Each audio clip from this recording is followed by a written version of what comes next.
Are you ready for some good news? Real freedom isn't freedom from submission to truth, but freedom to submit to truth. Here's today's text from 2 Corinthians.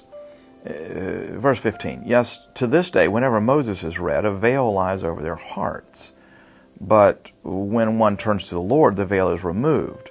Now the Lord is the Spirit, and where the Spirit of the Lord is, there is freedom. 2 Corinthians 3, 15 to 17. There's much unfortunate confusion about the nature of freedom for the Christian. Wanting to avoid an undisciplined life, I've seen numbers of Christians become attracted to the law because they assume that freedom means not submitting to authority. But that's not the biblical picture of freedom. The good news of Christ's all-sufficient grace doesn't grant us freedom from responsibility. It empowers us with freedom for responsibility. I had a friend who was incarcerated some years ago for a brief time, and he was amazed at how readily the inmates acclimated to their lives in prison.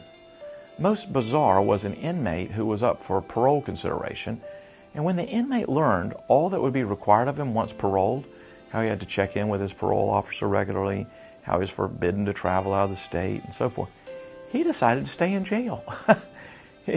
He boasted to other inmates about the decision. I'm not going to take that parole. No one's going to tell me what to do. He's going to be free by staying in prison? Really? Imagine a student saying, I'm so tired of teachers telling me what to do, I'm going to drop out of school and I'm going to be free. Well, I'd have to respond, no, not exactly. You're going to be free from homework and free from sitting in a classroom, but you're not going to be free to get a good job.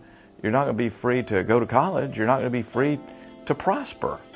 In other words, we mustn't be allured by lesser freedoms when greater expansive freedoms await us in Christ. When the gospel speaks of freedom, it does not mean freedom from authorities, but instead it means that you are free to fully submit to the greatest authority in your life. The more free you are, the harder you'll work. The more free you are, the more responsibility you have in your life. Freedom isn't a lack of restraint. Biblical freedom is about God making you free to be who He created you to be. That's the gospel.